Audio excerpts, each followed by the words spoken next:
trabajo en San Ignacio, soy el psicólogo del hospital universitario. Pues nada, hablador de conciencias y bueno, hay cosas básicas. En fin, les voy a hablar de conectoma humano. Conectoma humano es básicamente una nueva aproximación, digamos, que se viene describiendo. ¿Por qué estudiar el conectoma humano? Digamos que el conectoma humano es en realidad lo que nos define, ¿sí? Durante muchísimos años, desde el punto de vista de las ciencias biológicas, era difícil caracterizar la individualidad, ¿sí? Siempre se tendía a hacer descripciones de carácter general, ¿sí? El sistema nervioso, etcétera, etcétera, pero era difícil poder establecer algún tipo de individualidad y particularidad, ¿sí? Lo que viene a ser la corriente de conectómica es intentar dar cuenta precisamente de esa individualidad. Y la individualidad, al menos desde el punto de vista cerebral, está dada por la única y particular conexión que hay entre nuestras neuronas, ¿sí?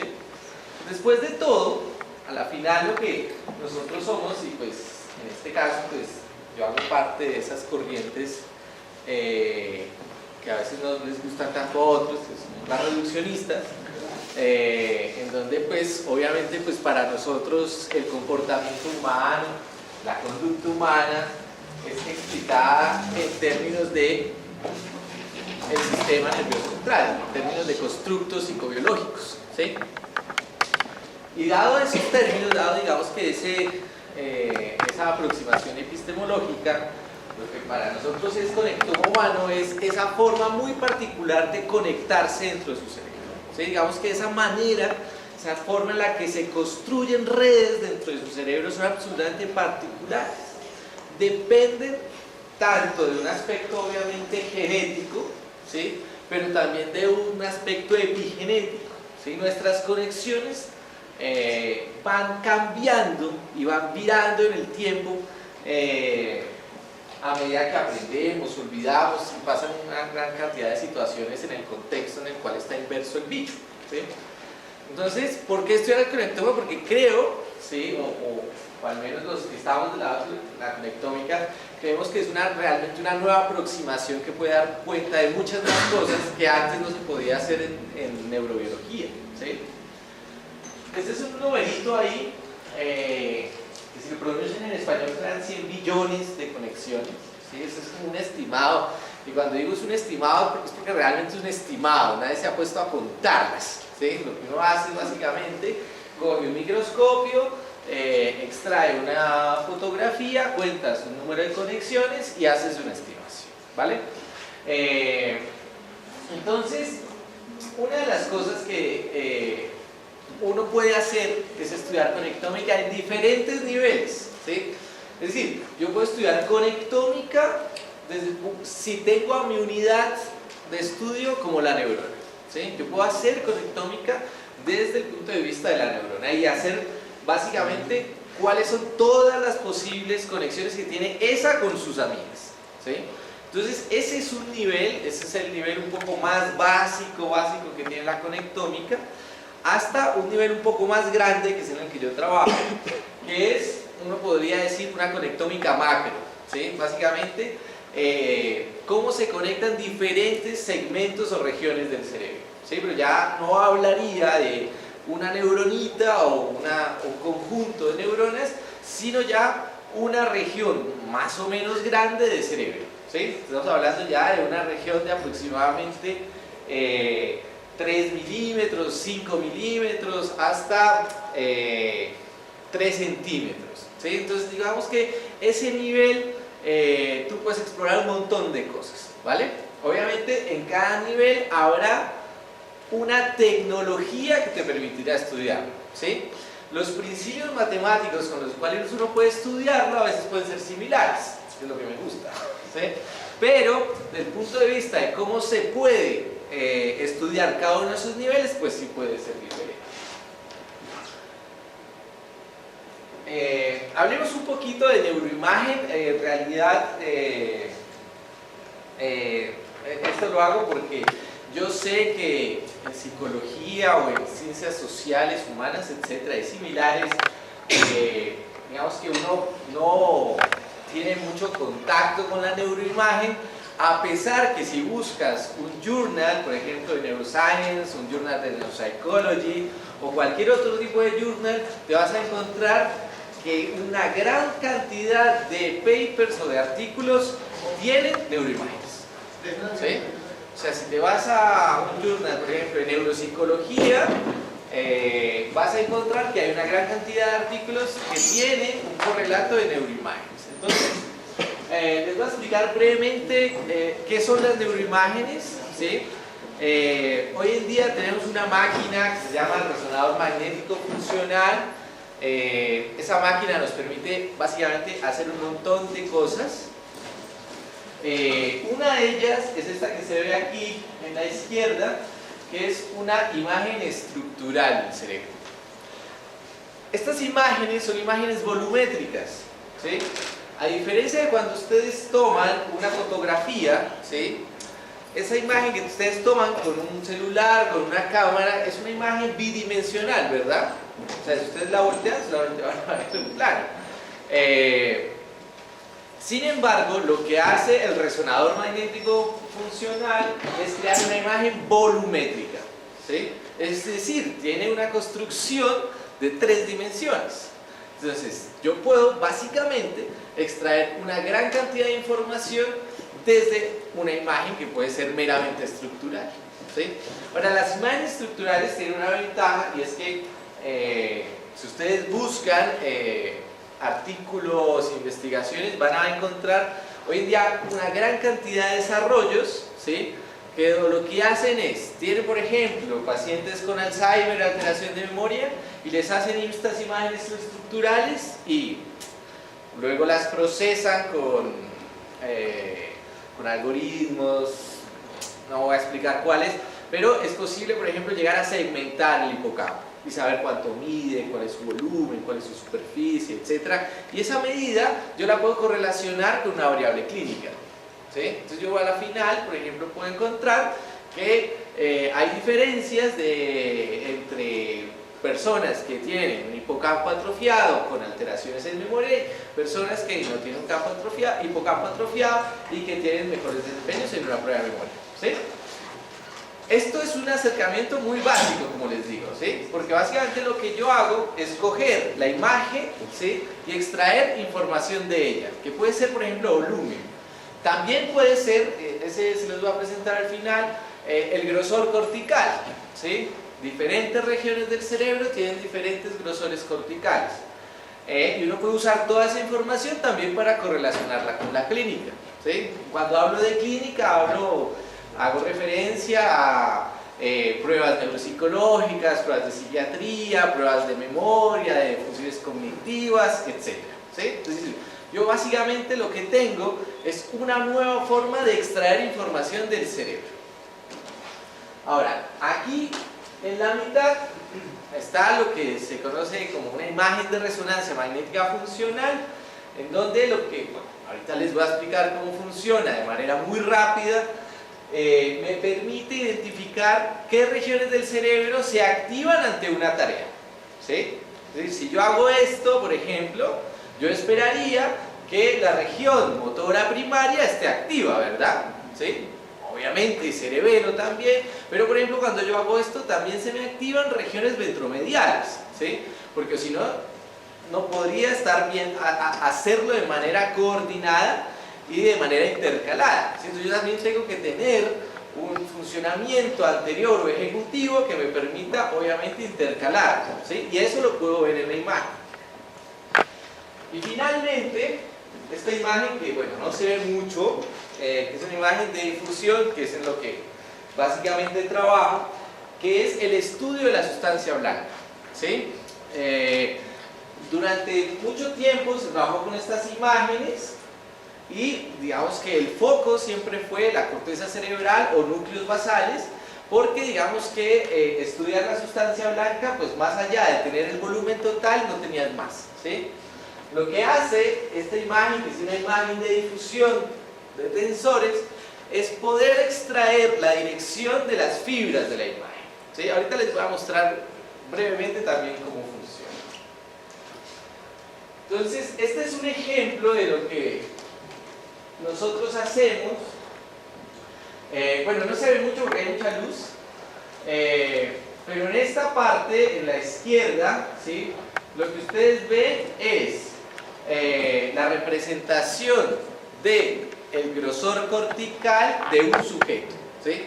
Entonces, ¿qué es lo que...? O sea, cuando uno tiene la imagen y la puede digitalizar, uno puede hacer una cantidad absurda de cosas, ¿sí? Aquí, por ejemplo, lo que se hace es que se coge el cerebro, ¿sí?, y supongamos que el cerebro fuera como una bolsa plástica que puedes inflar, ¿sí? Entonces lo que hacemos es que se infla un poquito, ¿sí? Se dejan de, o sea, básicamente los surcos dejan de existir porque básicamente se vuelven hacia la superficie. Y ustedes dirán, ¿y eso para qué? Bueno, para que yo pueda observar cuál es el grosor dentro de esos surcos, ¿sí? Entonces esto me permite observar básicamente cómo se comporta el grosor cortical en todo el cerebro, ¿sí? Yo puedo usar esta imagen para correlacionarla con cosas en pruebas cognitivas, psicológicas, cualquier cosa. Este es otro en donde lo que hacemos, utilizamos un software de Pensilvania para, por ejemplo, segmentar el hipocampo y sus regiones, ¿sí? Si de pronto se acuerdan de psicobiología o como se llama aquí, cerebro y comportamiento, bueno. El hipocampo está, se puede segmentar en una serie de subcampos, ¿no? C1, CA2, giro dental, etcétera, etcétera. Entonces lo que hacemos básicamente aquí con una imagen, ¿sí?, de alta resolución es poder extraer cada una de esas partecitas, ¿sí?, y poder extraer medidas. A la final lo que a uno le interesa de la neuroimagen es extraer medidas. Además de verse bonito, de verse lindo, etcétera, a uno lo que le interesa es extraer algo de información. ¿Listo? Entonces, eso es lo que uno puede hacer. Esto es otra de las cosas que uno puede hacer, ¿sí?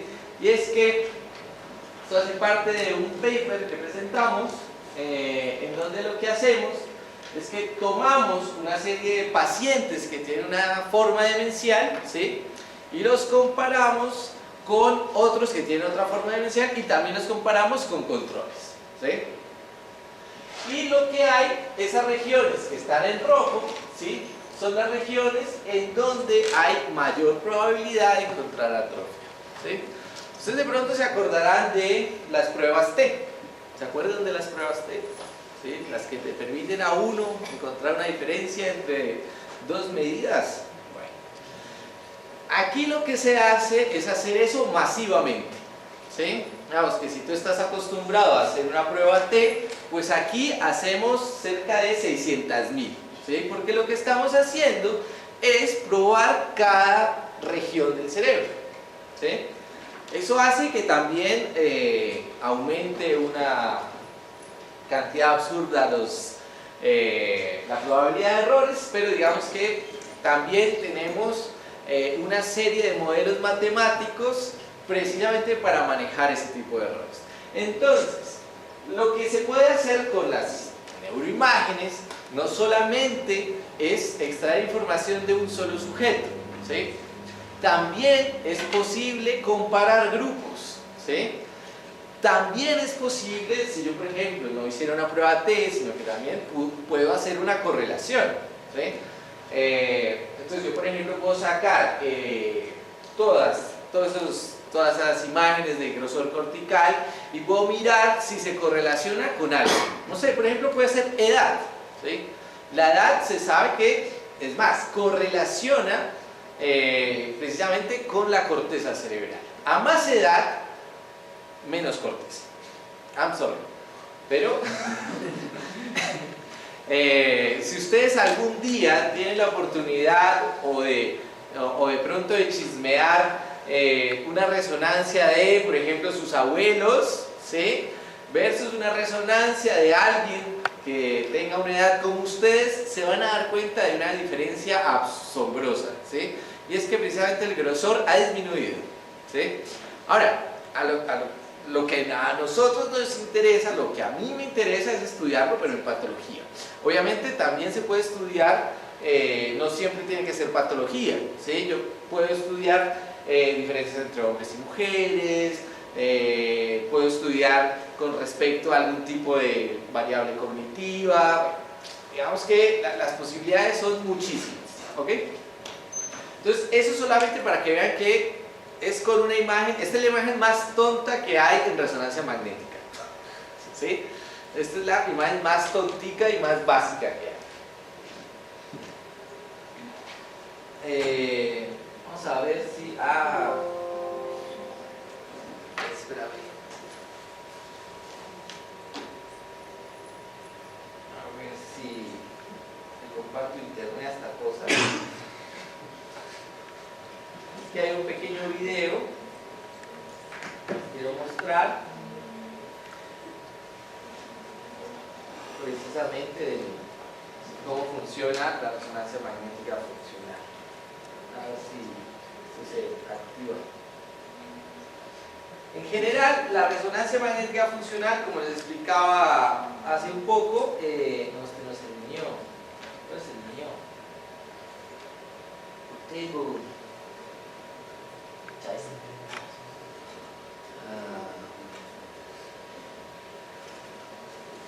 sé con esta. No, pues esto que la red aquí no es fiable. O estoy divagando. Cuando yo estudiaba no había red, entonces.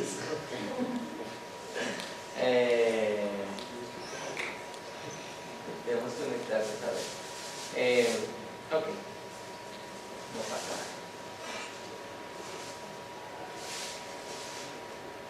No pasa nada. Bueno, no pasa nada. Igual es vulnerable. Ay, no. A ver si. No, este no me quiere conectar. Ok. Hoy no pasa nada. La resonancia magnética funcional. Ok.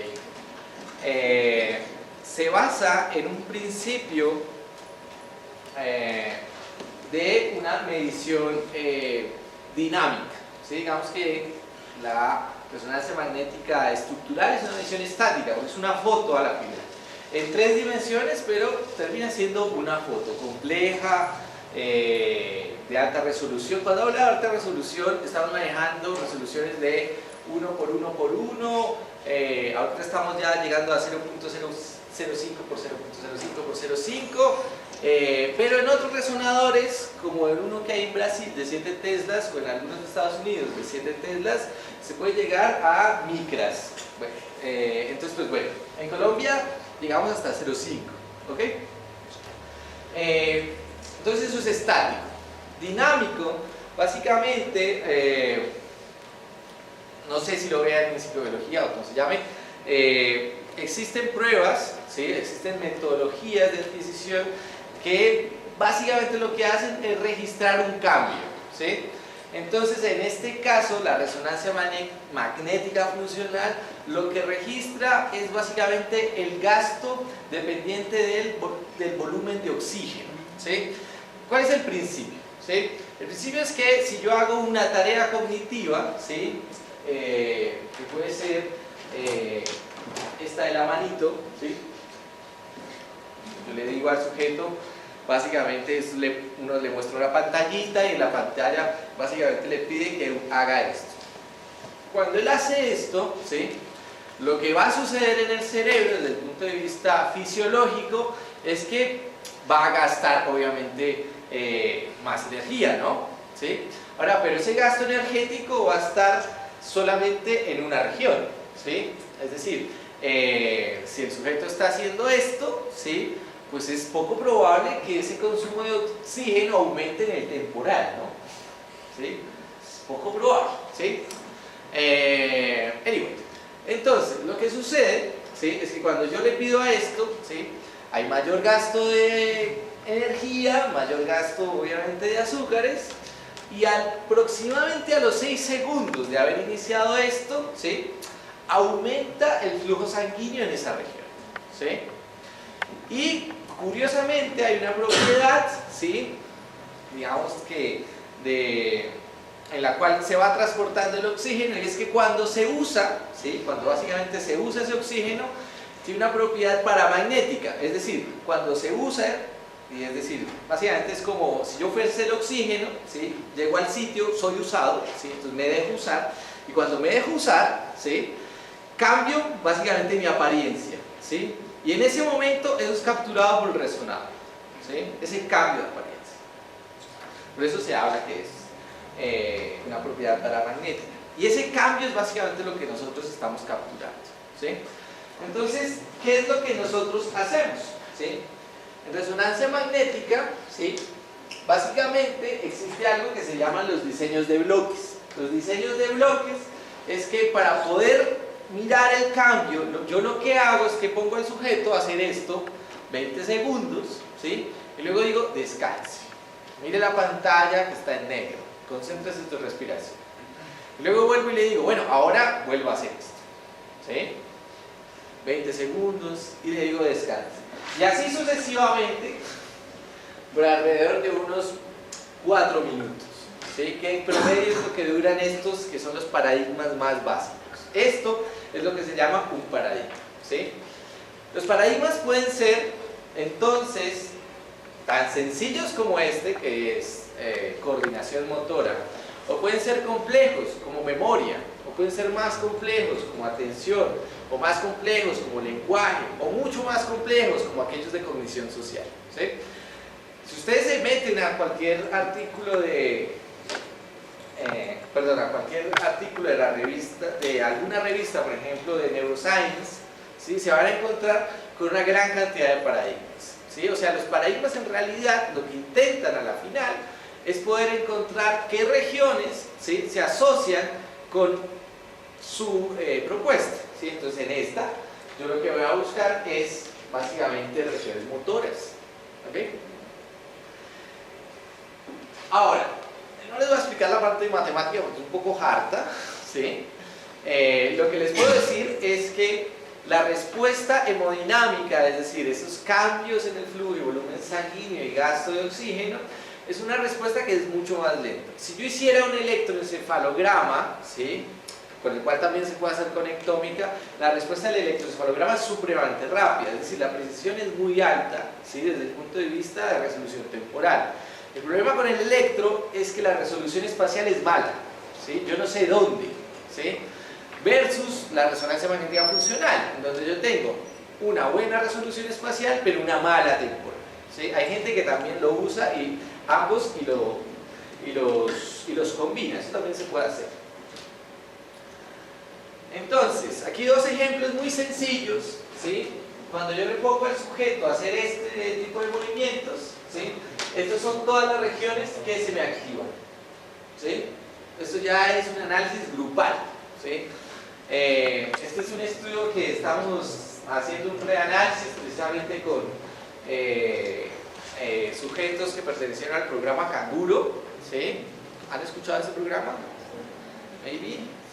Aquellos niños pretérmino que en vez de estar en una incubadora, pues esto es una opción obviamente, pero otra es sencillamente estar dentro del programa Mamá de Canguro, en donde la mamá tiene contactos 24 horas, 7 días, de piel con piel, ¿sí? Mientras obviamente crece y engorda el niño, básicamente es mientras pasa eso. Y bueno, ahí, aquí no se muestran las diferencias, solamente para mirar cómo se comportan cada uno de los grupos, ¿sí? Eso se puede hacer, por ejemplo, con este paradigma tan sencillo y tan corto. Otro paradigma que ese lo desarrollé ya hace un tiempo, es un paradigma para medición de áreas de la percepción auditivas, precisamente de los tonos más básicos, y básicamente lo que se ve es lo que uno espera, ¿sí? Que es el temporal superior, precisamente activándose ante básicamente 5 tonos fundamentales que le presentamos al sujeto, ¿sí? El sujeto no tenía que hacer nada, ¿sí? Aquí lo único que tenía era que escuchar. Entonces había una parte en donde escuchaba los tonos y otro en donde no escuchaba nada. Y eso se repetía lo que uno hace desde el punto de vista estadístico es comparar los dos momentos, ¿sí? Y te salen básicamente todos estos dibujitos con los cuales puedes hacer más cosas, ¿sí? Pero ese es el principio de la resonancia magnética funcional, ¿ok?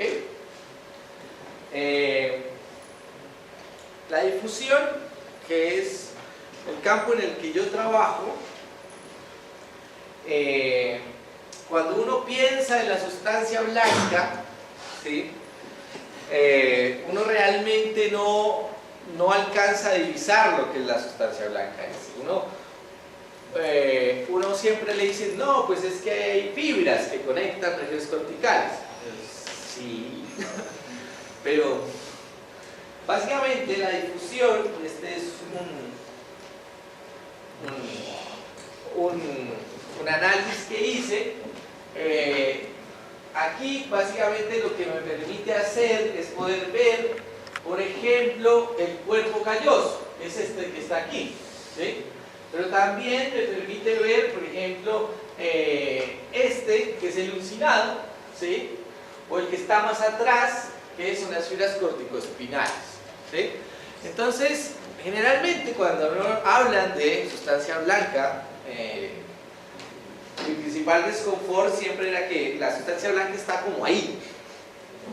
Sí, o sea, está el tejido sostén, no sé qué, pero como que no hay, como que a uno no le enseñan que la sustancia blanca es absolutamente importante desde el punto de vista de la conectividad, ¿sí? Entonces, obviamente la sustancia blanca se puede segmentar en las principales fibras o bases neuronales, ¿no? Y digamos que lo que nosotros hacemos, ¿sí? Uno puede estudiar todas las fibras o segmentarlas dentro de unas pocas, pero si ve con la imagen estructural o la imagen de difusión o la imagen funcional, uno no podía hacer eso. Y para eso está la imagen de difusión. La imagen de difusión, creo que lo tengo más tardecito, ¿sí? La imagen de difusión, esto es uno que me gusta traer mucho porque es que la única manera antes de estudiar la sustancia blanca era pues que si el sujeto se moría, ¿sí? Pues entonces yo podía hacer la autopsia y ver literalmente las conexiones, ¿sí? Pero es un poco difícil, ¿no? Necesito 20 muertos, ¿no? Es difícil. ¿Qué es la imagen de difusión? ¿Sí? La imagen de difusión se basa en un principio, que es el principio del movimiento browniano, que es básicamente movimiento aleatorio en un espacio, ¿sí? Ahora, si ustedes, por ejemplo, colocan una gota de tinta en un vaso de agua, van a ver que en el lapso de 2 horas aproximadamente la gota de tinta, ¿sí? Estará absolutamente dispersa en todo el vaso de agua, ¿verdad? No espera eso, ¿okay?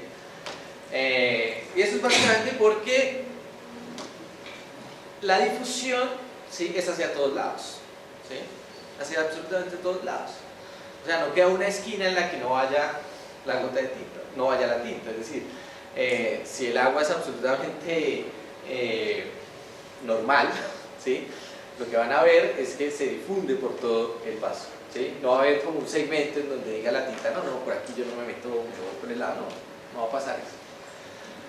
Ahora, ¿qué es lo que sucede en el cerebro? En el cerebro, la difusión puede estar restringida por las paredes celulares, ¿sí? Básicamente, es como un artículo que estaba haciendo, si ustedes ven aquí que dice fibras axonales, ¿sí? Básicamente lo que va a pasar con esa difusión es que solamente va a tender a una dirección, ¿sí? Básicamente porque está restringida, ¿sí? O sea, ya no puede estar hacia todos lados, está restringida básicamente por las fibras neuronales. Es lo mismo que si ustedes miran un apio, ¿sí? Si ustedes echaran una gota de tinta en un apio, ¿sí? Van a observar que se va a difuminar, ¿sí? Básicamente casi que en una sola dirección, y esa dirección va a ser recta, ¿sí? inténtenlo y verán que sí. Porque básicamente la difusión está restringida por el espacio, ¿ok? Versus lo que sucede si la difusión, por ejemplo, está en el líquido cefalorraquídeo, ¿sí? Si yo pongo ahí, se va a dispersar por todos lados. Entonces, hay un modelo, pero re básico en física que se llaman los tensores. Básicamente, para yo poder describir, ¿sí? O sea, si yo quiero describir esto matemáticamente, ¿sí? Yo tengo que usar algún tipo de modelo que me permita describir la dirección en la que se dirige la difusión, ¿sí? Ese modelo, que fue uno de los primeros planteados en los 98, no, perdón, como en los 89, ¿sí? Es el modelo de tensores, ¿sí? El tensor, ¿sí? Esta es la versión más resumida, porque a veces cuando me encuentro con matemáticos dicen, ay, pero esta es la versión, sí, yo sé, es una versión súper resumida, ¿sí? Es una versión súper resumida. Básicamente el tensor, ¿sí? Es básicamente estos dos cubos que hay aquí. Y si ven, básicamente lo que hace el tensor es describir un elipsoide o una esfera.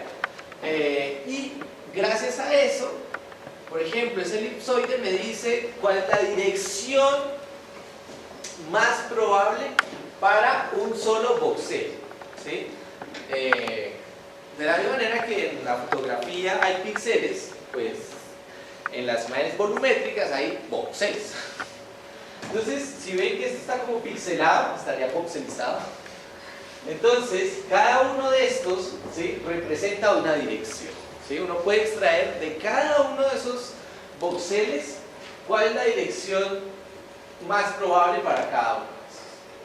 Y lo que uno hace, ¿sí?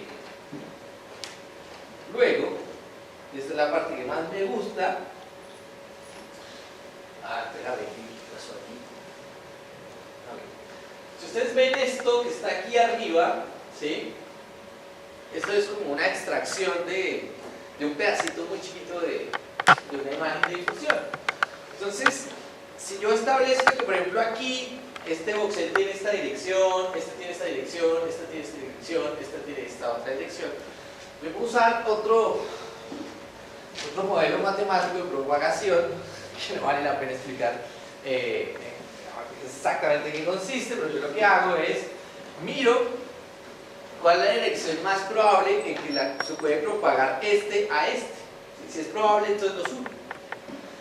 Y miro de todos estos cuál es más probable, ¿no? Pues este, y luego este, y luego este, y luego este.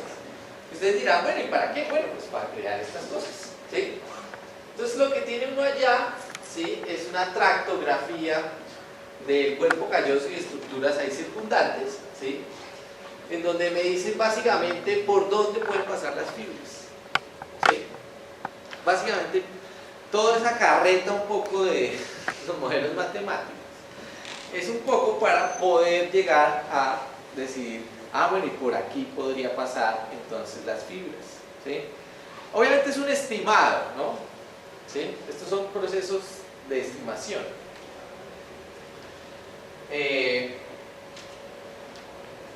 Y bueno, y ahorita me vuelvo con lo de conectividad.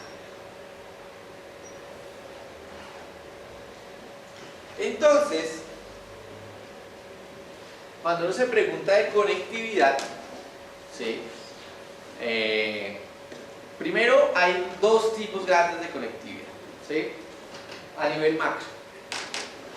Uno que se llama típicamente como estructural, ¿sí? Que es el que les he mencionado, la conectividad basada básicamente en conexiones de sustancia blanca, ¿sí? O sea, esa partecita a dónde va. Entonces, pues si estamos hablando de cuerpo calloso, ¿sí? Pues uno esperaría que esta parte esté conectada con esta otra, ¿sí? Lo esperaría. Y bueno, uno puede llegar a describir qué tan conectado está eso. Uno también puede llegar a decir, no, pues está de una conexión de tanto. Eso también se puede llegar a decir. Porque una cosa en conectividad es que uno puede decir, ¿está conectado sí o no? Y otra, ¿qué tan fuerte es la conexión? ¿Sí? Es como en Facebook, ¿sí? Ustedes tienen muchos amigos, pero la fuerza de conexión es diferente. ¿sí? Si uno puede medir, por ejemplo, fuerza de conexión en términos de likes, ¿no? ¿Qué tantas veces yo te doy a ti likes o tú me das a mí likes o comentarios o lo que sea? ¿Sí? Eso es un ejemplo de fuerza de conexión. ¿Sí? Entonces yo puedo mirar este tipo de cosas. Otra cosa es la conectividad funcional. ¿Sí? La conectividad funcional, ¿sí? No tiene, o sea, no necesariamente dos regiones en el cerebro tienen que estar conectadas por un haz de fibras para que se coactiven al mismo tiempo. ¿Sí?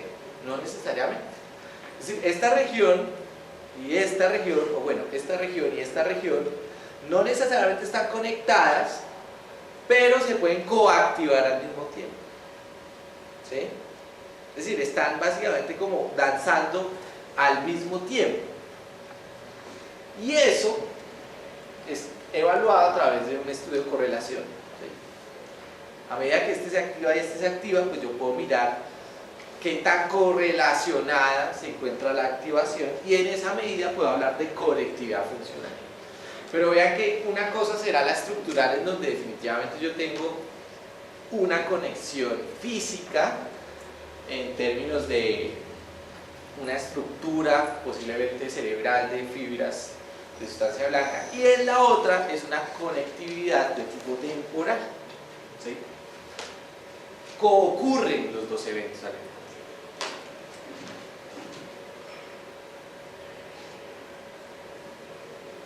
Ok. Habiendo aclarado qué es conectividad, ¿sí? Hay algo que uno puede hacer que es una matriz de conectividad. ¿Sí? Una matriz de conectividad, ¿qué es? Supongan que yo divido el cerebro en regiones. ¿Sí? Hay un montón de atlas, ahorita de hecho estoy trabajando en un artículo precisamente del efecto de las regiones, el tamaño. Pero básicamente lo que uno hace es coge el cerebro, lo divide, lo parcela, ¿sí? Y posteriormente comienza a decir, bueno, y esta región, por ejemplo, y esta región con la de aquí al lado, ¿qué tanto está conectada? ¿Qué tanto está conectada estructuralmente? O por ejemplo, esta región con esta, o esta región con esta, o esta región. Y como tengo que hacerlo con todas, ¿sí? Es más fácil representarlo a través de un mapita que se llama matrices de conectividad. ¿Sí? Este mapita me dice, por ejemplo, ¿sí? Que aquí lo que tengo son regiones cerebrales, que aquí en el otro eje tengo regiones cerebrales, y cada cuadrito me dice la fuerza de la conexión entre ambas. ¿Sí? Es una matriz de conectividad. Ahora, como eso a veces no es tan chévere de entenderlo, pues uno lo puede pasar también a un gráfico en 3 dimensiones. ¿Sí? Entonces uno básicamente lo que tiene aquí son 3 formas de representar conectividad cerebral. ¿Sí? Una en donde es básicamente todo con todo, pero a veces cuesta trabajo entender, venga, pero eso qué región se conecta con qué. Otra a través de un gráfico bidimensional, ¿sí? U otra, volviendo otra vez a un gráfico tridimensional, pero siendo más resumida la información. ¿Sí? Esas son formas que yo tengo para ver literalmente el conectoma. ¿Sí? Lo interesante aquí es que para ver el conectoma yo sé que cada cosa tiene un número. ¿Sí? Allá detrás, ¿sí? A pesar de que esto es una gráfica, esto está construido con números.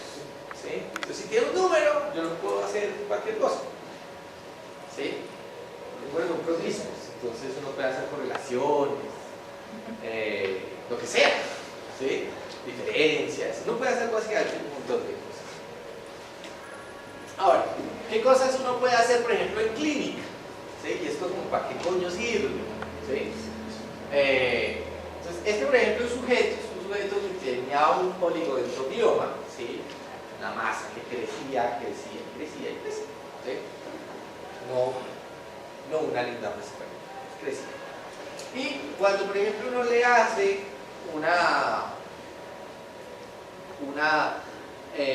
uno lo que hace, por ejemplo, aquí esto lo que ven en azul son las fibras corticoespinales, ¿sí? O espinocorticales, como quieran. La idea es que lleguen hasta la corteza, ¿no? Entonces aquí, por ejemplo, ven que el polidendroglioma las ha desplazado. Esto no debería ser así, ¿sabes? Esto debería ser literalmente un árbol, todo en la misma dirección, pero aquí literalmente están desplazadas. Entonces, ¿para qué sirve? No, bueno, esta es una de las aplicaciones que tiene, en este caso, esto que se llama tractografía, que es, por ejemplo, usada en intervenciones de neurocirugía, ¿sí? Con el fin de, pues vamos a evitar esas redes que hay por ahí. Otra cosa que es la que es un poco más interesante es mirar, bueno, si esta es la lesión, ¿sí? Yo sé que obviamente en el área de la lesión, pues ahí va a haber problemas psicológicos, biológicos, etc. Pero me interesa un poco ver cuál es la alteración de la lesión dentro del conectoma estructural de ese sujeto, por ejemplo, comparado con uno normal. Entonces aquí lo que yo hice fue, básicamente este sí no es un estudio de diferencias, aunque lo podría hacer, sobrepuse la lesión, estimé toda la conectómica cerebral del sujeto y puse aquí al lado cómo es el promedio general de una serie de sujetos normales. Entonces, si ustedes ven, una de las cosas que aparece bien llamativa es que hay un decremento, obviamente no solamente en la región de la lesión, sino en el conectoma en general, ¿sí? Y eso es algo que no era antes visible, ¿sí? O sea, poder ver cuál es el impacto dentro de las redes cerebrales de una lesión era algo que no se podía hacer antes, ¿sí? Antes uno se quedaba pues con lo visual, pues ahí pues sí, pobrecito, pues, de tener una fase. Pero la idea es obviamente ir más allá. Este es un estudio para mostrarles, un estudio de Brain, más o menos reciente, por ejemplo, en donde toman a personas con el síndrome de Gilles de Tourette, ¿sí? Y les miran conectómica, ¿sí? O sea, cogen sujetos con el síndrome, ¿sí?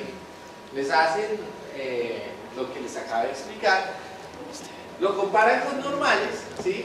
Y lo que se dan cuenta es que hay unas regiones que han incrementado su fuerza y otras que la han decrementado, ¿sí? Desde el punto de vista de incremento, ¿sí?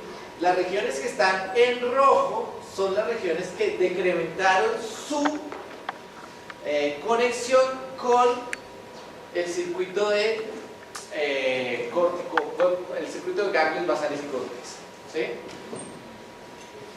Versus las que están en azul, en donde se incrementó, ¿sí? Entonces, eso es algo interesante, porque desde el punto de vista de las resonancias, ¿sí? Estos sujetos, cuando les piden una resonancia, pues uno espera que sea normal, ¿sí? Pero en realidad no lo es, ¿sí? Y no lo es en la medida en que la resonancia magnética estructural normal sencillamente no permite verlo, ¿sí? Es como cuando usted es similar al siguiente problema. Si yo les pregunto, su mamá, o sea, tome una foto de Monserrate, o sea, su mamá fue a Monserrate, y usted anda en su casa, tome una foto de Monserrate, ¿cuál es la probabilidad de que en su foto aparezca su mamá? Difícil. Pero el problema no es que ella no esté o si esté, el problema es la resolución, ¿sí? El problema de la resonancia magnética estructural en muchas alteraciones neuropsiquiátricas es que parecen normales, ¿sí? Pero muy posiblemente es porque sencillamente la modalidad de la resolución no sean las más adecuadas, ¿sí? Entonces esa es una bonita demostración. Este es otro, ¿sí? Este es de ingenieros, así. Este es un artículo de ingeniería. No lo hicieron gente de ciencias de la salud ni nada de eso. Un artículo de ingenieros. Lo que ellos hicieron es estudiar la epilepsia, ¿sí?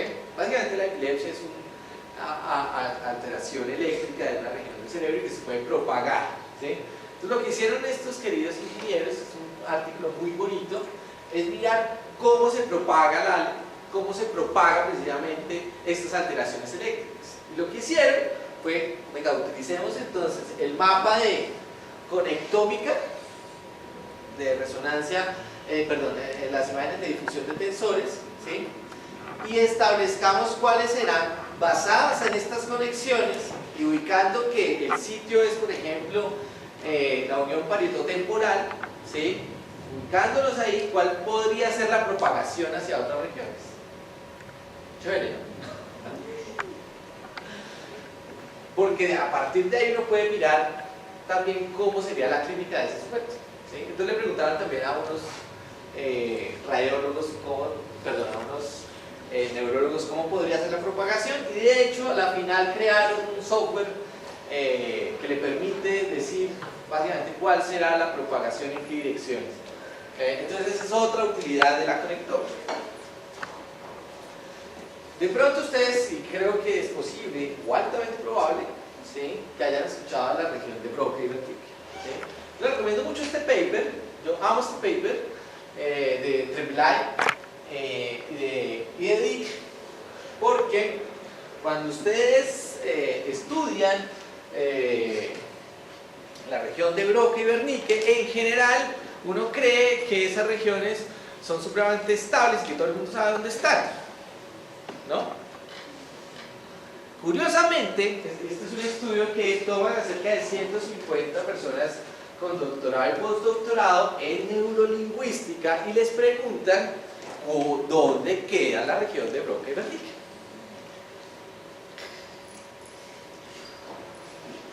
El 50% dice que la región de Broca, por ejemplo, queda en el par triangulares y par circulares, ¿sí? Es la región frontal inferior, ¿sí? La región ahí.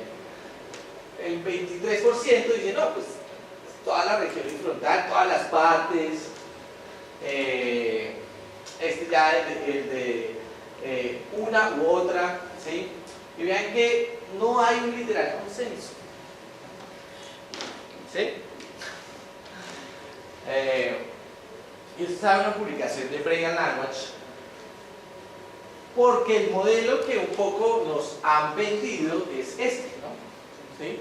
Un poco es el modelo prototípico, donde uno tiene la región de Broca, la región de Wernicke, el giro angular y un haz que se llama el fascículo abierto, ¿sí? Entonces, desde el punto de vista de la conectómica, lo que se han hecho, es por desgracia ese resultado no traje, pero lo que han hecho es miles de estudios, ¿sí?, en lenguaje, ¿sí?, tanto en funcional, ¿sí?, como en estructural. Entonces, ¿cómo hacen eso? Básicamente, lo que hicieron fue coger todos los estudios, bueno, no, una gran muestra de estudios en lenguaje, ¿sí? Miraron qué regiones se activan cuando al sujeto le dicen, dígame palabras por B, dígame palabras por E, dígame palabras, bueno, en inglés es por F, por A, por S. Y cogen y posteriormente se dedican a mirar cuáles son las regiones que se asocian a cada una de esas regiones cerebrales involucradas. Y una de las cosas que más se han dado cuenta es que además del fascículo arcuato, el fascículo arcuato tal como estaba descrito en un comienzo, pues de hecho es sencillamente una sobresimplificación del fascículo, ¿sí? Hay una gran, no una heterogeneidad, pero sí hay una diversidad dentro de ese fascículo arcuato que conecta las regiones del lenguaje, ¿sí? Y también de hecho se debatió, y hoy en día ya se reconoce que pues Wernicke tiene que ver con unas cosas de comprensión, ¿sí? Por ejemplo, una cosa será si es frases, otra cosa si es por ejemplo conceptos simples, y el mapa, por ejemplo, el lenguaje ya no es lo que era hace unos 20 años, ¿sí? Hoy en día involucra muchísimas más regiones, y eso es lo que nos permite entender por qué también las alteraciones del lenguaje no son tan puras, ¿sí? También, digamos que es una de las cosas que hace la conectómica, un poco debatir acerca de los modelos. Les voy a hablar de funcional, ¿sí?, en donde hay un efecto bastante interesante, y es que cuando ustedes no hacen nada, bueno, es decir, el 90% de la universidad, Yo sí estudio. Yo le decía a mi mamá que yo estudiaba. Desde el punto de vista de la resonancia magnética funcional, ¿sí? Entonces había explicado lo de los paradigmas, ¿no? Motores, lenguaje, auditivo, bueno, cualquiera. Hace aproximadamente unos 15 años a alguien se le ocurrió decir, venga, ¿y qué pasará cuando uno no le diga al sujeto que se ponga a hacer algo? Pongámosla ahí, a ver qué pasa. Pongámosla ahí a ver qué pasa.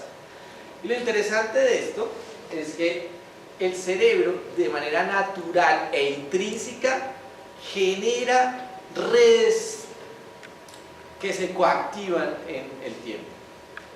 ¿Sí? Estas redes, ¿sí?, son básicamente estas que están aquí, pues están como los centros de las redes. ¿Sí? Significa que cuando, por ejemplo, uno está divagando, imaginando, no haciendo una tarea mental, digamos que específica, como sumar, restar, etc., ¿sí?, existen regiones que se van coactivando al mismo tiempo de manera natural. ¿Sí? Por ejemplo, los occipitales se empiezan a coactivar en un momento. Luego, posteriormente, se coactivan regiones prefrontales. Luego se coactivan, por ejemplo, ganglios basales. Y hay una red, ¿sí?, que tiene un nombre que se le conoce como la Default Network, o la red por default. La traducción, yo sé que default no es una traducción. La traducción más cercana ha sido la red por defecto. ¿Sí? Lo interesante de esta red es que cuando uno le pide a los sujetos, ¿sí?, si está no haciendo nada, entre comillas, porque está imaginando, está pensando, está evocando, ayer estuve con mi novia y la novia de mi novia. Entonces, básicamente, ¿sí?, y cuando uno le dice al sujeto, venga, ahora sumen 4 más 7, 8 más 2, 3 más 7, esta red se desactiva. Y cuando le digo, bueno, listo, acabamos, vuelve a activarse. Esta red por default o red por defecto, ¿sí?, se ha asociado a cosas con imaginería, obviamente, con memoria, con cognición social, porque pues, en general la gente tiende a pensar en semejantes, similares, pares o dispares. ¿Sí? Uno de los que la describió dice, no la unan con nada, es una red que básicamente nos permite estar como dispuestos ante los eventos. ¿Sí? Entonces, pues, que uno la pueda asociar a algo o a otra cosa, pues, es posible. Entonces, esta red por defecto, ¿sí?, es una de las más estudiadas ahora en cognición social, ¿sí?, o en neurociencia cognitiva. Porque uno, por ejemplo, puede estudiar, venga, ¿y será que los pacientes con tal demencia tendrán una red por defecto diferente? ¿Será que en esquizofrenia será diferente? Sí, es diferente. ¿Será que en depresión es diferente? Sí, es diferente. ¿Será que en trastorno obsesivo compulsivo es diferente? Sí, es diferente. Si ustedes quieren buscar, métanse a Google Scholar, PubMed y coloquen Default Network, fMRI y lo que se les ocurra. Creativity, va a hablar. ¿Sí? Este era el videito que quería mostrarles al comienzo. Estaba acá, pinche video. La idea era como mostrarles esto con un paradigma, ¿sí?, en donde el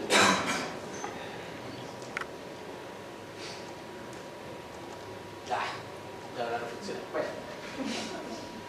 Okay. ¿Nos podrías decir el nombre para buscarlo después? ¿Qué? El nombre del video. El nombre del video es como Bold, B-O-L-D, Bold Response. El efecto Bold es este, ¿sí? O sea, cuando aparece el dibujito cuando aparece aquí el dibujito, ¿sí? Es un juego de una cosa de ajedrez, ¿sí? Básicamente se activa el occipital y básicamente lo que sucede es que aumenta el flujo sanguíneo en esa región, como para sencillamente volverlo visual. Ahora, en la red por default obviamente no estamos pidiendo al sujeto que haga algo, ¿no? O sea, no, pues este principio, mira cómo se aplica. Lo que sucede es que básicamente el aumento no es tan alto, ¿sí? Las frecuencias son realmente supremamente pequeñitas, ¿sí? Pero el principio sí es el mismo, o sea, uno sigue estudiando lo mismo, ¿sí? Lo que pasa es que no va a esperar una respuesta de la misma magnitud, sino que se va a dedicar a estudiar respuestas con unas frecuencias muy bajitas y unas magnitudes muy chiquititas, ¿sí? Pero básicamente el principio es el mismo. Entonces, ¿qué es lo que uno hace? ¿Sí? Entonces, estas son las imágenes de resonancia magnética funcional. Este es un ejemplo de una de ellas. Como ven, uno diría, uy, pero qué resolución tan chicha. No, pues sí. Pero realmente tienen una buena resolución en comparación, por ejemplo, con un EEG, ¿sí? Entonces, lo que uno hace, esto está lleno de ruido, etc. Uno la procesa, ¿sí? Y aquí arriba se muestra, por ejemplo, una imagen en donde cada uno de estos, ¿sí? Cada uno de estos es la variación que tiene una región específica, ¿sí? Entonces yo lo que hago es mirar, segmento ese cerebrito, ¿sí? Yo puedo segmentar como se me dé la gana, eso no importa, ¿sí? Depende de tu creatividad. Yo miro esa regioncita cómo varía, ¿sí? Y luego miro otra, y luego miro otra, y luego miro otra, y luego miro otra y otra. De tal manera que yo luego lo que hago es, ¿será que se correlaciona? Entonces, cojo una región y miro si se correlaciona con otra. Y luego si se correlaciona con otra. Si por ejemplo cojo 70 regiones, pues yo lo que voy a mirar son una matriz de correlación de 70 por 70. 70 regiones. Y luego las grafico, ¿sí? Yo puedo crear este gráfico que es igual al anterior gráfico de matriz de conectividad estructural, ¿sí? Porque me gusta las matemáticas, ¿sí? Puede ir aquí y allá, es a lo mismo. Entonces, con esta información, ¿sí? Yo puedo hacer cosas, ¿sí? Por ejemplo, esta es una de las cosas que ahorita estamos trabajando, ¿sí? En donde tenemos pacientes con demencia frontotemporal, ¿sí? Esto, por ejemplo, son las, si ustedes ven aquí, esto que parece un brócoli, ¿sí? Pues el brócoli debería estar como más lleno de materia, ¿sí? Está realmente deteriorado, ¿sí? Entonces este es un paciente con una demencia, este es otro, también con demencia. Lo que hicimos fue comparar los sujetos con un grupo controles. Y lo que ven aquí, lo que ven ahí, son las redes que están alteradas en la demencia. ¿Sí? Son las redes que están alteradas, no las que quedaron, sino las redes alteradas. Entonces, esto lo bonito un poco de todo esto es que uno dice, venga, si es una demencia frontotemporal, pues chanfle, afecta como más allá del frontal. ¿Sí? Es decir, a pesar de ser una alteración circunscrita en la mayoría de las veces al lóbulo temporal, en realidad, desde el punto de vista de la conectómica, ¿sí? Lo que se está alterando por detrás es la conectividad de una mayor parte del cerebro, ¿sí? Entonces, para eso es que uno estudia conectómica, ¿sí?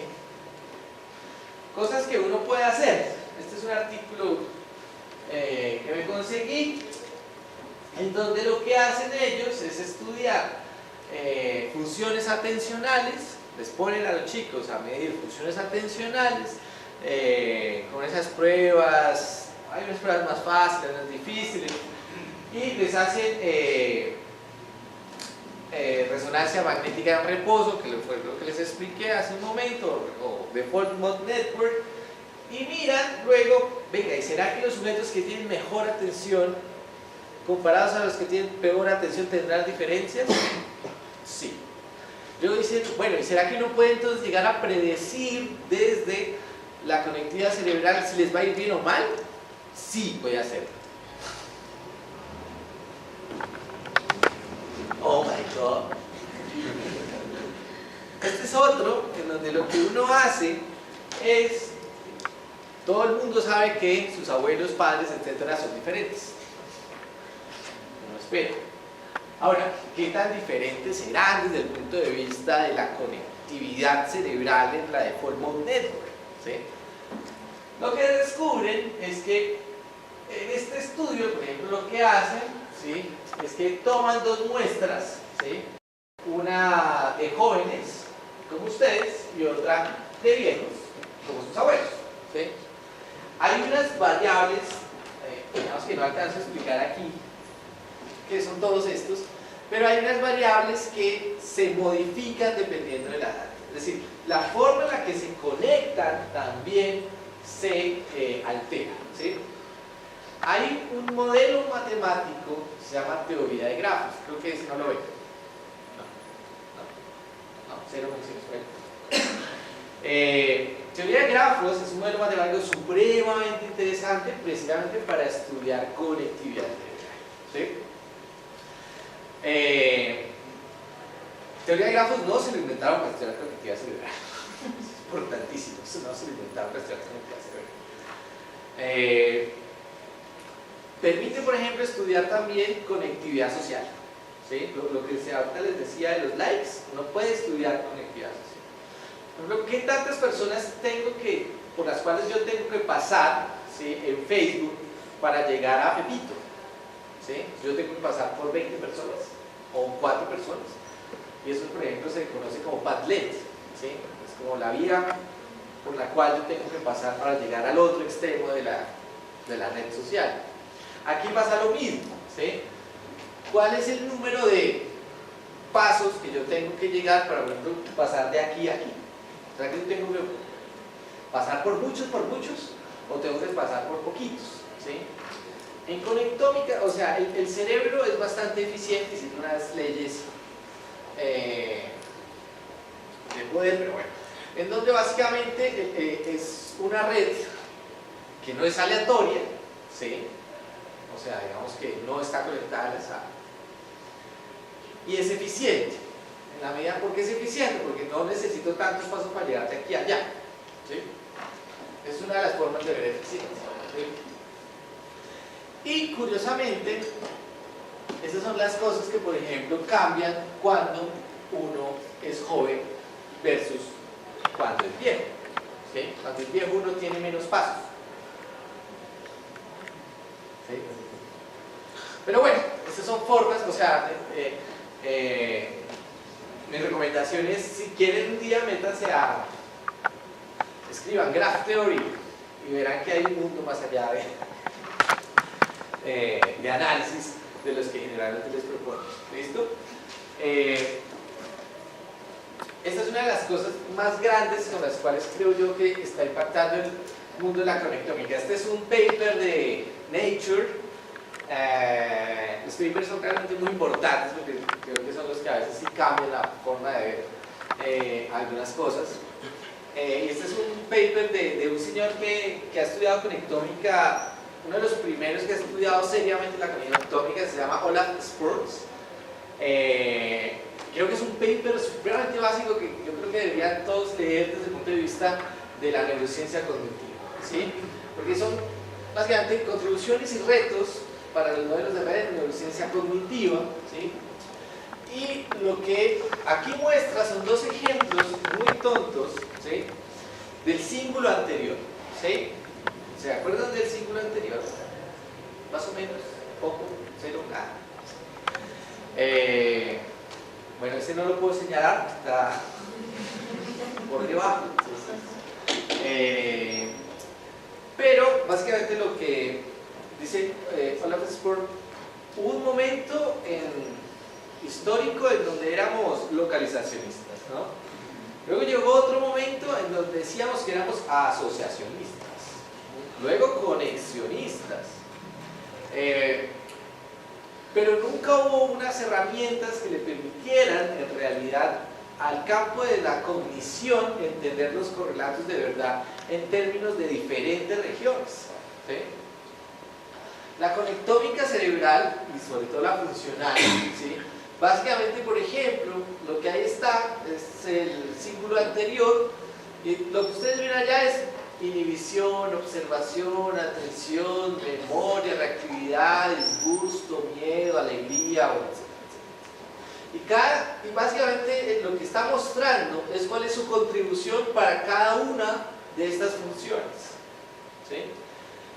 Entonces realmente lo que propone un poco Sporns es, venga, ya estamos hoy en día, ¿sí?, un poco más avanzados, todavía falta muchísimo, ¿sí?, pero hoy en día a cada uno lo podemos ver en una red. ¿Sí? Obviamente yo puedo coger y extraer como unos muy puntuales y ver qué es, pero eso es lo que de hecho me permite entender cómo una misma región responde a diferentes contextos y estímulos. ¿Sí? Ya no estoy pensando más en el mundo localizacionista. ¿Sí? Y esto es lo que precisamente permite un poco entender el mundo de la conectómica. Entonces, para mí, el conector humano, pues, una de las cosas que va a hacer es remodelar literalmente el campo de la cognición. ¿Sí? Porque hoy en día, ¿sí?, a veces uno lee libros de cognición y cuando hacen referencias a cerebro, uno dice como, miércoles, pero 10 años de paper en esto y todavía no hay allí.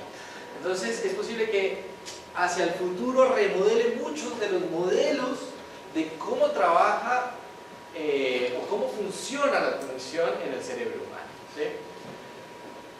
También va a servir como biomarcador de enfermedades neuropsiquiátricas.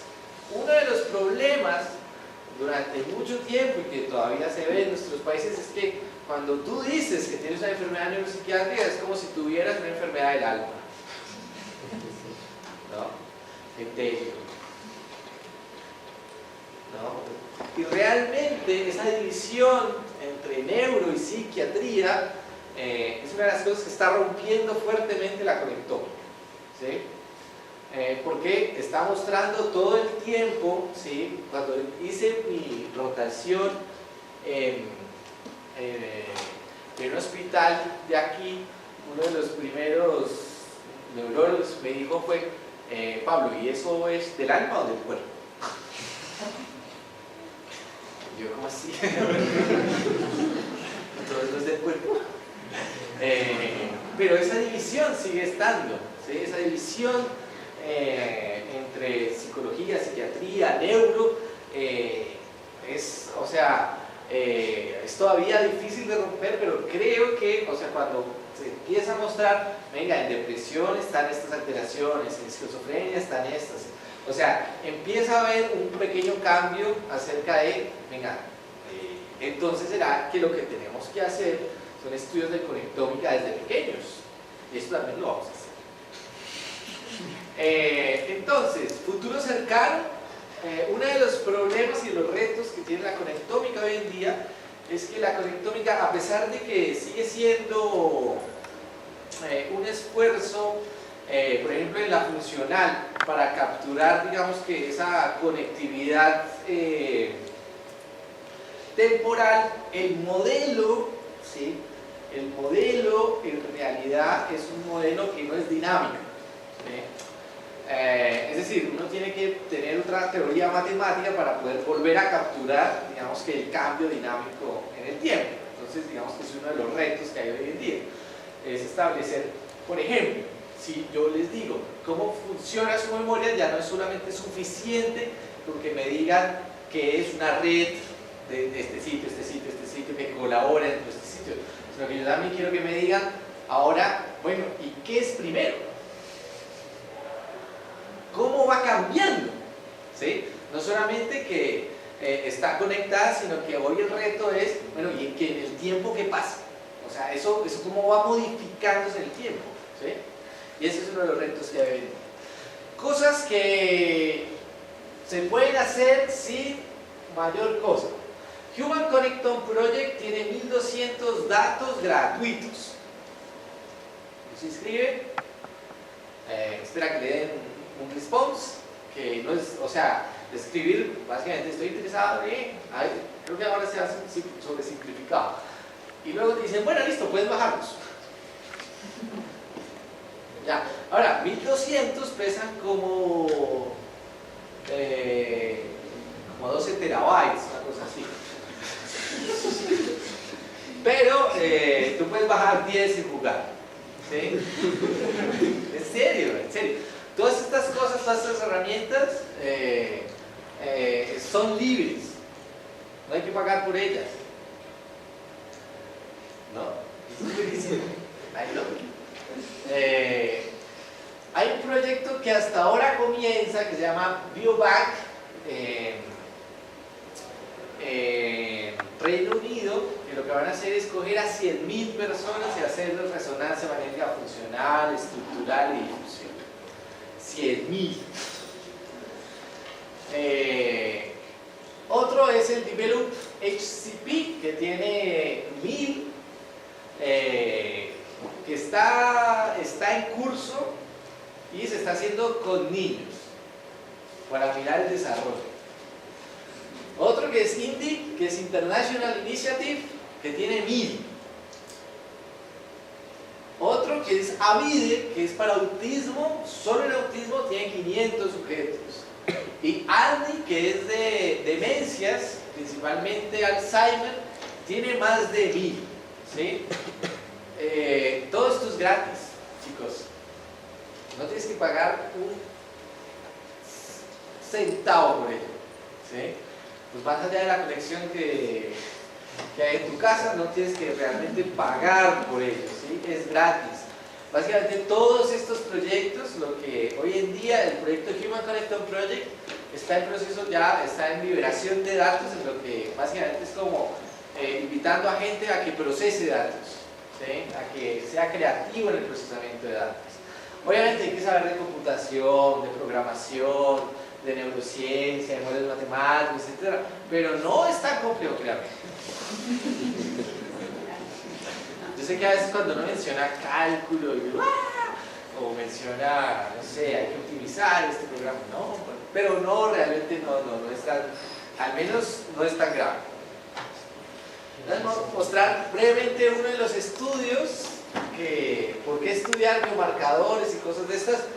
Vengan chicos, porque hay una cosa, y es que esto por ejemplo es la severidad de la demencia, ¿sí? Este es un ejemplo muy bonito de un journal de Alzheimer of Disease, en donde aquí tienes tiempo, ¿sí? Ahí ya tienes severidad, ¿sí? Y estos son biomarcadores. Esto es la cognición, ¿sí? Entonces si te vas a dar cuenta, lo que vas a observar es que la cognición se afecta después de que muchas otras cosas se han afectado. O sea, cuando llegas aquí a detectarlo, pues ya llegas un poco tarde. ¿Sí? Entonces, hoy en día, en el mundo, básicamente se está intentando correr lo más que se pueda los umbrales de detección. ¿Sí? Para eso se puede usar resonancia magnética funcional, pero tampoco es que esté muy temprana, que es en donde básicamente centro mis estudios, pero también se pueden estudiar otras cosas, ¿sí? Como biomarcadores en sangre. Entonces en este estudio lo que hicimos fue coger diferentes variantes de la demencia frontotemporal, ¿sí? Eso solamente para que vean que existen diferentes variantes. Aquí este es otro ejemplo en donde básicamente las flechitas muestran los sitios de deterioro prototípicos de cada una de esas variantes. La frontal, la fascia primaria progresiva, o la demencia semántica, todos esos sitios de alteración. Eso es básicamente cómo funciona hoy en día el diagnóstico en demencias. Hay una parte clínica, puede llegar a haber algo de patología si el sujeto, por ejemplo, se muere. Yo de hecho puedo mirar cómo está ese cerebro, obviamente, o puedo utilizar biomarcadores. ¿Sí? Entonces lo que nosotros usamos fue conectividad funcional, ¿sí? En esto es una muestra de pacientes, 50 con variante la variante conductual, 14 con semántica, 22 con la fase progresiva, 32 controles.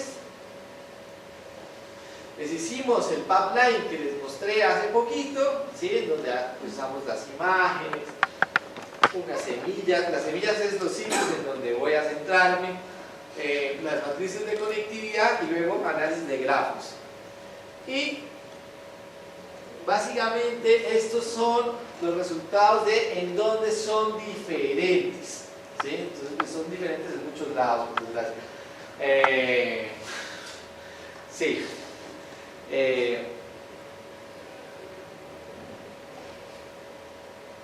Ok. Entonces, por ejemplo, esto es comparando los variantes, la variante conductual contra los controles, ¿sí? Esto es comparando las variantes lingüísticas contra los controles, en donde los cambios son un poquito diferentes. Y esto es también haciendo medidas basadas en esas de teoría de grafos que le permitan a uno identificar si son diferentes de los controles. Los controles son el cero y los sujetos son los pacientes, es que tanto se suben o se bajan, ¿sí? Por desgracia se bajan muchísimo. Y básicamente este ya es otro estudio para terminar, que no es conectómica, ¿sí? En donde tomamos los sujetos con Alzheimer, tomamos sujetos con demencia frontotemporal, el mismo cuento que hay aquí de cómo se diagnostican, lo mismo, pero acá lo que hicimos fue meter inteligencia artificial. Entonces acá lo que hicimos fue que tomamos las imágenes, hicimos una segmentación automática, ¿sí?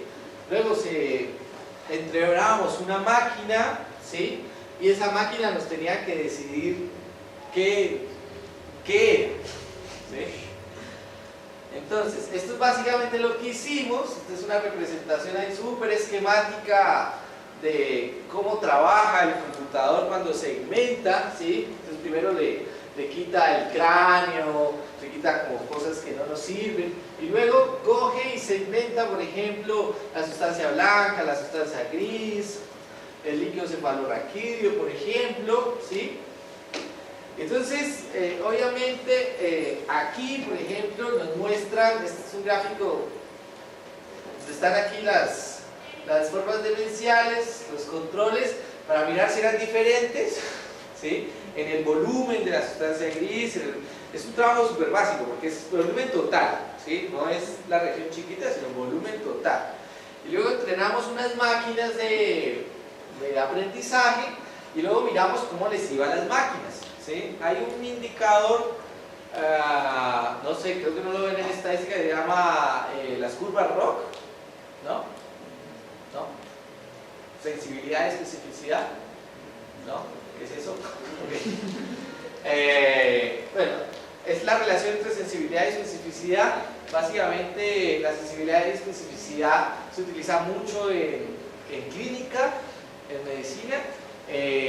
Uno quiere siempre que su prueba sea sensible y específica, es decir, que si eres normal, efectivamente la prueba te diga que eres normal, y que si eres enfermo, que la prueba te diga que eres enfermo. O sea, no necesitas siempre que tengas las dos cosas. Imagínense que uno se va a hacer un examen de VIH y la prueba no sea ni sensible ni específica, ¿no? Estaría el problema, ¿no? Se me dicen, no, pues, o sea, si es normal, definitivamente eres normal, pero no se sabe si eres enfermo. Pues esa es la diferencia entre sensibilidad y especificidad, que te dice que cuando eres normal, o cuando eres enfermo, eres enfermo. Y la relación entre esas dos se establece por el área bajo la curva, y entre más alta sea, es mucho mejor. Entonces, cuando uno coge la diferenciación entre controles y DTA, son como diferentes máquinas de aprendizaje o de inteligencia artificial. Hay unas que son de soporte vectorial, bueno, digamos que tipos de máquinas. Y este de hecho es el mismo, pero representado por otro gráfico que me gusta más. Demuestra que esta maquinita que funciona con valles, ¿se acuerdan de valles de probabilidad? Bueno, uno puede hacer una máquina de aprendizaje basada en principios bayesianos, ¿sí? Y uno lo que puede hacer es mirar, de hecho, cómo le va a estas maquinitas. Por ejemplo, este es un resultado en donde lo que mostramos es que cuando se trata de comparar estos dos, O sea, cuando le digo al computador, venga, es Alzheimer o es control, le va súper bien. Sí, le queda súper fácil. Cuando es control eso de demencia frontotemporal, le queda fácil, pero no, ya empieza, no es tan eficiente. Y finalmente, cuando es Alzheimer, cuando es entre las dos demencias, le cuesta un poco más de trabajo. ¿Sí? Y eso es básicamente lo que uno puede hacer. ¿Sí? Entonces, pues ya, eso es lo que tenía por mostrarles. Gracias por aguantarse mi voz durante hora y media. En demencias hay en conectómica, por ejemplo, ya se ha demostrado que los pacientes con demencia Alzheimer tienen, por ejemplo, alteraciones en esta red por default. Lo que hoy en día se está intentando es ir un paso más atrás y mirar si eso puede llegar a predecir. ¿Sí? Porque hoy en día lo que ya se estableció es que hay alteraciones. ¿Sí? Hoy en día ya se sabe. Pero el paso que es hacia atrás es mirar en sujetos que tengan, por ejemplo, muy incipientes alteraciones de memoria, mirar si eso ya está alterado. Esto es lo que se está haciendo hoy en día. ¿Sí? Es un campo supremamente fuerte de la neuroimagen. Porque también lo que se está haciendo hoy en día es coger, hay una aproximación que es coger, pues hagámosle de todo. ¿Sí? Conectómica funcional, estructural, volumetría, pruebas de sangre, evaluaciones neuropsicológicas y miremos a ver si eso llega a predecir. Hoy en día digamos que el reto es a fusionar toda esa información en un modelo matemático. ¿Sí? No, pero eso se hace. Porque ese es un reto bien importante. ¿Cómo poder juntar todo eso y dar algún tipo de respuesta? ¿Sí? Y eso se está haciendo. En Colombia, el campo de la conectividad cerebral está creciendo. ¿Sí? Eso no es tan ajeno. ¿Sí? Ya está creciendo en Medellín, está creciendo en Cali, está creciendo en Bogotá. ¿Sí? Son como las ciudades que les puedo dar como referencia en los que se están trabajando proyectos de conectómica. Tristemente no hay psicólogos. Y lo digo tristemente porque ustedes no saben lo que tiene que hacer un ingeniero para entender memoria. ¿Sí? Y digamos que muchos de estos conceptos, que son constructos psicológicos, pues a veces no son manejados de una manera adecuada por otras disciplinas. Entonces, está siendo, o sea, todavía un poco machetero, llamaría yo, en Colombia, ¿sí? Pero es porque todavía no hay mucha interdisciplinaridad. Entonces está, por ejemplo, el ingeniero y el neurólogo. ¿Sí? Entonces a veces ese paso, no, pero vamos a medir atención. Y me dice, no, pero eso no estás midiendo atención, estás midiendo inhibición. Entonces, digamos que eso falta que, yo sí creo que falta que los psicólogos trabajen más ahí, porque no dice como, no, venga, es que yo he visto cosas y digo, no, eso no es lo que, pues, para lo que estás pidiendo no es, o sea, ese constructo no es más adecuado, existen otros, existen pruebas más interesantes, o sea, existen pruebas de lenguaje mucho más chéveres, ¿sí? O sea, entonces ahí falta mucho de la labor del psicólogo. Un psicólogo raro, pero bueno. Sí, pues le guste todo esto. Sí. Y no sé, o sea, yo lo que los llamo es, ahí hay un montón de, o sea, todas las bases de datos realmente son gratis. Mis primeros trabajos de tractografía los hice con un computador dual core con 2 GB de RAM. ¿Sí? Supongo que ustedes tienen unos más avanzados, ¿sí? Con los cuales juegan y chatean. Entonces, o sea, lo que cada uno tiene en sus casas es una estación de procesamiento. ¿Sí? Que además de procesar chats, puede servir para procesar muchas otras cosas. ¿Sí? La gran mayoría, hay unas muy pocas cosas de aquí que requieren procesamiento de alto nivel. Pero por ejemplo, todos esos gráficos los creé en un computador como este. ¿sí? Entonces, hay unas cosas que sí se requieren de procesamiento pesado, pero hay otras en donde no se requiere. ¿Sí? Y a veces sencillamente uno puede aprender muchas cosas, ¿sí? Con un computador sencillo. A veces me dicen, ay, es que eso no es muy pesado. Eso no, pues bájate unas imágenes de una resolución menor y con eso puedes hacer, o sea, el 90%. ¿Sí? Entonces, hay un montón de información, chicos, pero, o sea, obviamente no lo encuentran en bases de datos nacionales y en español, pero bases de datos en inglés por fuera hay, o sea, realmente es absurdo lo que uno puede hacer. Baja los datos, es más, hasta le dicen, si usted quiere pedir ayuda, ¿sí? Se puede pedir, hay una organización que se llama Organization Human Brain Mapping, ¿sí? Una organización mundial para precisamente el estudio de todo esto, y si quieren hacer doctorados, postdoctorados, etcétera, ahí pueden encontrar toda la información y hasta mentores, ¿sí? Realmente lo bonito de la neurociencia es que la red, literalmente la red de neurociencia, sobre todo afuera, es supremamente fuerte, ¿sí? Es muy fuerte, o sea, casi que nunca te vas a estar, bueno, te puedes sentir solo y miserable porque no te sale un dato, sí, o sea, después de 2 semanas no me sale, etc. Pero hay un gran conjunto de foros, de ayuda, es realmente increíble, ¿sí? Es realmente increíble lo que hay afuera de neurociencia, que ya vemos que no es neurociencia de laboratorio, de ratones, etc. No, hoy en día esto está, y en Colombia está creciendo, chicos, en Colombia está creciendo. Yo he estado viendo últimamente cada vez más proyectos de conectividad cerebral, yo digo como watch, en diversas regiones, ¿sí? Aquí en la Nacional está, ahí en el hospital, están haciendo un proyecto, de hecho. Supongo que no lo saben, pero ahí hay un proyecto con neuropsiquiatría y desarrollo, lo dirige el profesor Vázquez, y están tomando datos